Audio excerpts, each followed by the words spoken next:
Death of Lazarus belief in Christ. ഇന്നത്തെ നമ്മുടെ ചിന്തയ്ക്ക് ആധാരമായിരിക്കുന്ന വേദഭാഗം വിശുദ്ധ യോഹന്നാൻ എഴുതിയ സുവിശേഷം 11-ാം അധ്യായം 5 മുതൽ 16 വരെയുള്ള വാക്യങ്ങളാണ്. വിശുദ്ധ യോഹന്നാന്റെ സുവിശേഷം മറ്റു സുവിശേഷങ്ങളിൽ നിന്നും തീർത്തും വ്യത്യസ്തത പുലർത്തുന്ന സുവിശേഷമാണ്. യോഹന്നാൻ ഓരോ അത്ഭുതങ്ങളെയും അടയാളങ്ങളായിട്ടാണ് വിശേഷിപ്പിച്ചിരിക്കുന്നത്. അടയാളങ്ങൾ എന്ന് പറയുമ്പോൾ വരാൻ പോകുന്നതിന്റെ മുന്നറിയിപ്പാണ്. ഇന്നത്തെ വേദഭാഗത്ത് വിവരിച്ചിരിക്കുന്ന സംഭവം വിശുദ്ധ യോഹന്നാന്റെ സുവിശേഷത്തിൽ മാത്രം രേഖപ്പെടുത്തിയിരിക്കുന്ന ഒന്നാണ്. മാർത്തയുടെയും മറിയയുടെയും സഹോദരനായ ലാസറിന്റെ മരണത്തെക്കുറിച്ചുള്ള സംഭവം. 5-ാം വാക്യത്തിൽ പറഞ്ഞിരിക്കുന്നത് യേശു ഈ 3 പേരെ സ്നേഹിച്ചു എന്നാണ്. എന്നിട്ടും ലാസറിന്റെ മരണവാർത്ത അറിഞ്ഞ യേശു താൻ പാർത്ത സ്ഥലത്ത് 2 ദിവസം കൂടി പാർത്തതായി രേഖപ്പെടുത്തിയിരിക്കുന്നു.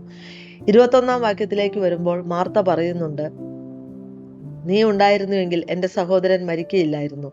കർത്താവ് അതിന് മറുപടി പറയുന്നുണ്ട്, ഇപ്പോഴും നീ ദൈവത്തോട് എന്തപേക്ഷിച്ചാലും ദൈവം നിനക്ക് തരും എന്ന്. ഈ വേദഭാഗത്ത് നിന്ന് നാം മനസ്സിലാക്കേണ്ടത് ദൈവത്തിന് മുഖപക്ഷമില്ല.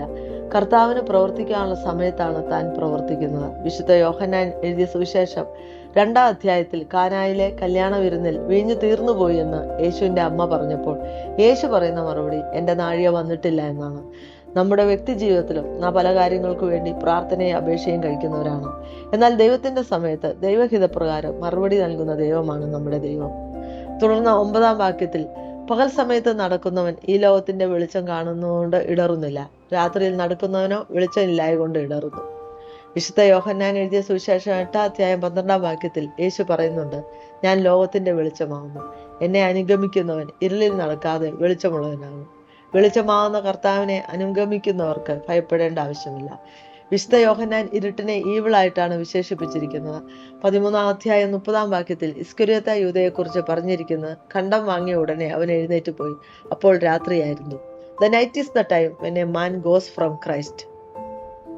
ഇരുട്ടിന്റെ പ്രവൃത്തിയാണ് അവനിൽ ഉണ്ടായത്. ലോകത്തിന്റെ വെളിച്ചമായ ക്രിസ്തുവിനോടൊപ്പം നടക്കുന്നവരായിരിക്കണം നാം. കർത്താവിനെ കണ്ടെത്തുന്നവർ ഇടറുകയില്ല എന്നാണ് ഈ വേദഭാഗം സൂചിപ്പിക്കുന്നത്. 11-ാം വാക്യത്തിലേക്ക് വരുമ്പോൾ യേശു പറയുന്നത്, നമ്മുടെ സ്നേഹിതനായ ലാസർ നിദ്ര കൊള്ളുന്നു.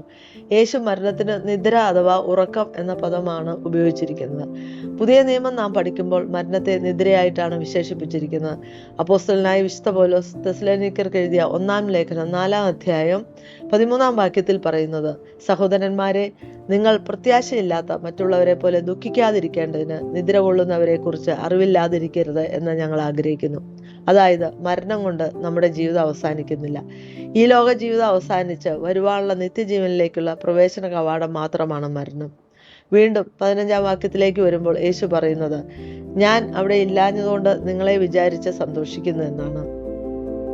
അതായത് ശിഷ്യന്മാരുടെ വിശ്വാസം വർദ്ധിപ്പിക്കുവാൻ ഈ സംഭവം കാരണമായി തീരും എന്നതാണ് അർത്ഥമാക്കുന്നത്.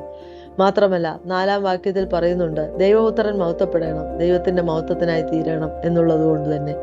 വിശുദ്ധ യോഹന്നാൻ എഴുതിയ സുവിശേഷം 6-ാം അധ്യായം 66-ാം വാക്യത്തിൽ അവന്റെ ശിഷ്യന്മാരിൽ പലരും പിൻവാങ്ങിപ്പോയപ്പോൾ യേശു 12 നിങ്ങൾക്കും പോയിക്കൊള്ളുവാൻ മനസ്സുണ്ടോ എന്ന് ചോദിക്കുന്നുണ്ട്. അപ്പോൾ ശിമോൻ പത്രോസ് അവനോട്, കർത്താവേ, ഞങ്ങൾ ആരുടെ പക്കൽ പോകും? നിത്യജീവന്റെ വചനങ്ങൾ നിന്റെ പക്കലുണ്ട്. നിത്യജീവന്റെ വചനങ്ങളും കർത്താവിന്റെ പക്കൽ ഉള്ളതുകൊണ്ടാണ് കർത്താവിനെ പിന്തുടരുന്നു എന്നാണ് പത്രോസ് പറയുന്നത്. എന്നാൽ ഈ അധ്യായത്തിന്റെ 16-ാം വാക്യത്തിൽ തോമസ് പറയുന്നത്, നാമും അവനോടുകൂടെ മരിക്കേണ്ടതിന് പോക എന്നാണ്. ജീവന്റെ വഴികളിൽ മാത്രമല്ല, മരണത്തിന്റെ വഴികളിലും കർത്താവിനെ പിരിയരുത് എന്ന ആഹ്വാനമാണ് തോമസ് നൽകുന്നത്. ഞാൻ തന്നെ പുനരുത്ഥാനവും ജീവനുമാവുന്നു എന്ന് തുടർന്ന് കർത്താവ് പ്രഖ്യാപിക്കുന്നുണ്ട്. യേശുവിൽ വിശ്വസിക്കുന്നവൻ മരിച്ചാലും ജീവിക്കും എന്നുള്ള പ്രത്യാശ ലാസറിന്റെ കുടുംബത്തിനും ശിഷ്യന്മാർക്കും ലഭ്യമാവുകയാണ് ഈ വേദഭാഗത്തിൽ കൂടി. നമുക്ക് പ്രാർത്ഥിക്കാം. ഞങ്ങളുടെ പ്രിയ കർത്താവെ, ഇന്നത്തെ വചനത്തിനായി സ്തോത്രം. അങ്ങയുടെ വചനത്തിൽ വിശ്വസിപ്പാനും ആശ്രയിപ്പാനും ഞങ്ങൾക്ക് ഇടയാക്കണമേ. അങ്ങയോടൊപ്പം മരണം വരെ യാത്ര ചെയ്യുവാൻ ഞങ്ങളെ ഇടയാക്കണമേ. ഞാൻ തന്നെ പുനരുത്ഥാനവും ജീവനും ആവുന്നു എന്ന് അരുളി ചെയ്ത ദൈവത്തിൽ പ്രത്യാശയുള്ളവരായി ജീവിപ്പാൻ സഹായിക്കണമേ. ആമേൻ.